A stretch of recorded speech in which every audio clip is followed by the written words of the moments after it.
Well, hey folks, welcome back. Tim here, of course. Gamma VD, hanging out in the wind. Want to show you Gen 2.5 of rack receivers. Brand new awning attachment. What's changed? How did we get there? All that and more right now.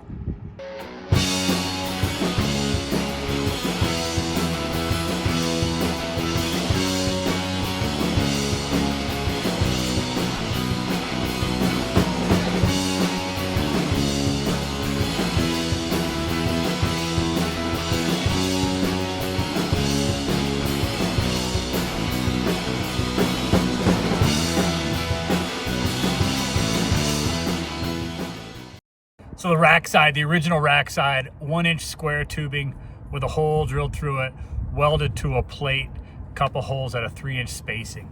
We had to bolt these up with some spacer washers. So if you remember the aluminum washers or the little steel ones, you know, they were the same width, but one was to get a little closer to the adjacent tower. And it worked. We got them onto the rack plates, and that did the job. Later, we innovated with adding some slots to give you a little bit more of like an in-out adjustability to that. And then later on, actually added a couple holes here, which I nicknamed Rhino holes because it allowed these to bolt to the top of a Rhino rack Pioneer platform, as well as other tray racks.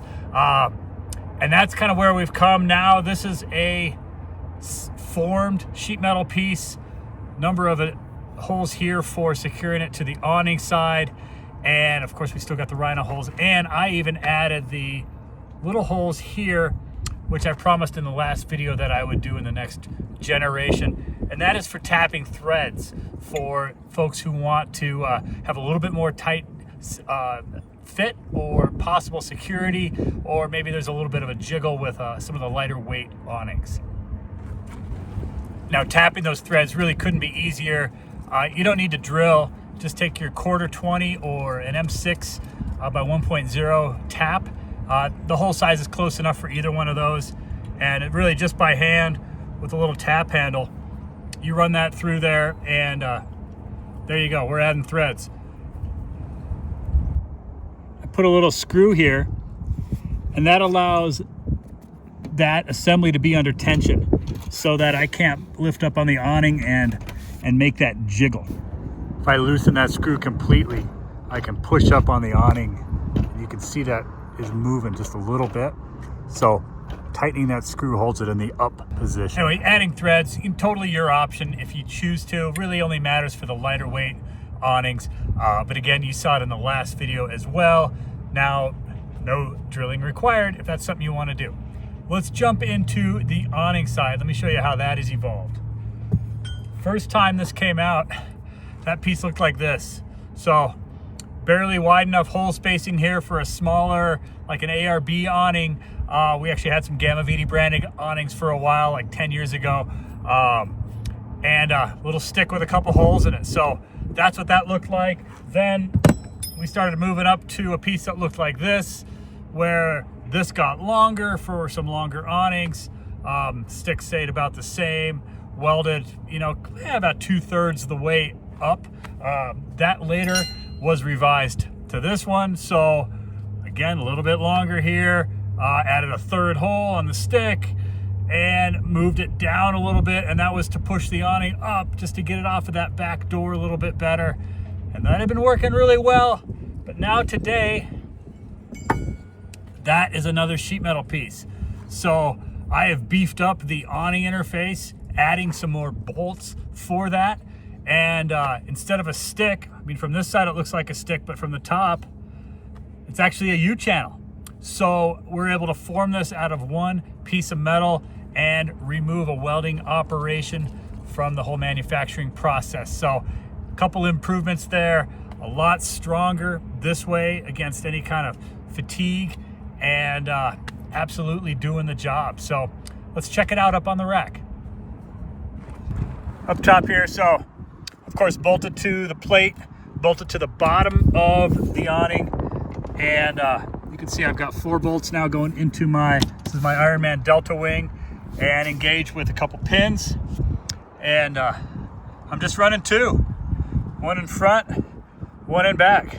And that's a change. I've always kind of said, well, if it's a 180 or, you know, straight out awning, 2 is probably good, but the bigger 270s, maybe run 3. But I was a little worried with this guy, because I know you can bend this if you really, really try, or you push that awning up against a tree. With this design, it is stronger. So I'm gonna say 2 is probably cool until proven otherwise. Again, your truck, your choices, you know, make wise decisions, but I'm gonna run 2 on my rig. And of course, if something changes, I will be sure to let you know. But here, check this out. Let's just hang from the awning. So that's all of me.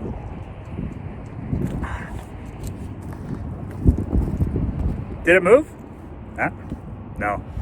So since we've added essentially another slotted plate to the awning interface, I'm going to ship these with, you know, another 4 sets of these M8, what are these, 25, maybe 30 millimeter long, and some nylon lock nuts. So you'll have enough for both sides of the bracket, because you really don't want to just run one side. Most of your awnings are going to use this M8. And by most, I'm going to say, of course, the Ironman, Overland Vehicle Systems, 230, Overland Pros, Darshay, anybody using that extrusion, easy bolt up. If you got a Rhino Batwing, you actually can take this M8 and on a bench grinder, just take off about 20 to 30 thousandths on opposing sides, and you can get that just to where it barely fits in there. Again, it's nice to have multiples of these in case you went a little bit too far on that interference. Something else crazy with the track nut, you know, just go back to your awning manufacturer and get another handful of those track nuts so that you'll be in good shape there. So let me know your questions, if any. These will also ship with a couple of these pins to run through both pieces. And again, a lot of adjustments there, although you're going to find that pretty much all the way in is where you want it to go.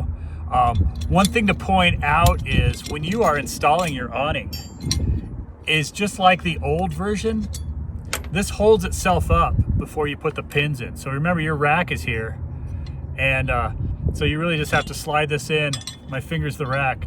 It's going to hold that awning up. So nice feature of this, and of course leaving the top of that rack completely clean for tents, for lumber, for paddle boards, for moving a mattress, I don't know, whatever you're doing with your rack. It's nice to not have a bracket in the way, which is one of the ways that makes, you know, our rack receiver, you know, really a superior choice when it comes to quick release awning brackets.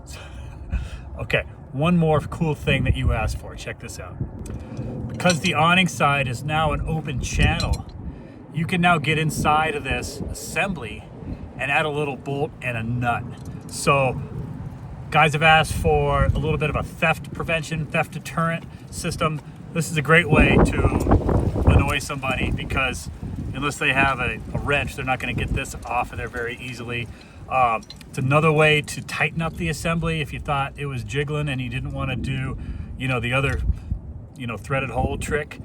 Here's another way to tighten that up, and really do what you want. If you don't like the pins, you just want to put a couple bolts through, absolutely your option. You can do it now because it's an open channel on top, because it just was not possible before to get inside this tube, especially when this tube is inside this tube, to try to add any kind of hardware in there. And then cosmetically, it's not very easy to paint or powder coat the inside of a tube. So we're able to now coat the entire part.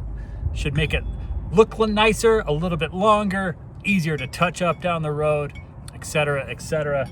And of course, being able to now drop this in to a channel instead of like having to line it up and then put it in there, it just makes the on and off that much easier as well. So there you go, Gen 2.5 rack receiver from GammaVidi. A little bit of a backstory on how we went from this to this. Some of the iterations along the way. Wouldn't have got here without your support and your feedback. So thank you all for that, especially those who have given me these ideas for improvement. It's what I keep asking you at the end of every video is tell me, what else you want to see in products.